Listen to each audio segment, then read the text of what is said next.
vous a toujours dit que le cheval est très important. Il y a des chevaux sains, alors S-A-I-N-T. Mon intervention dans le salon donc, du cheval s'articule donc sur un sujet très intéressant qui est, j'allais dire, à cheval entre l'art pictural, l'art équestre et l'art vétérinaire. Et donc je vais parler du cheval en tant que thématique dans l'œuvre de quelques artistes. Je vais commencer par Eugène Delacroix, qui est un orientaliste et qui est le premier donc, à venir au Maroc donc, au début donc, du 19e siècle, donc en 1832. Avec donc une délégation française dirigée par donc Charles de Mornay.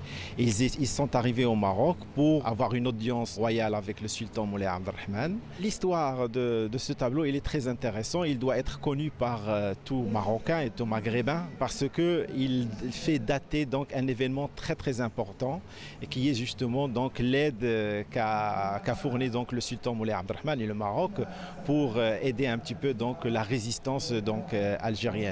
Alors ce qui est intéressant dans ce tableau qui est conservé à Toulouse, c'est que Delacroix l'a dessiné donc 15 ans après, donc c'était en 1845. Il a éliminé le côté français, ça veut dire le côté de Charles de Mornay, et il l'a remplacé par un personnage donc arabe.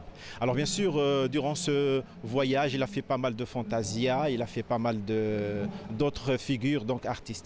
Le cheval, c'est un sujet très difficile. Il faut que les artistes soient imprégnés de l'anatomie et de la physiologie de l'animal pour bien rendre la beauté de cet animal qui est déjà, par essence, déjà très beau.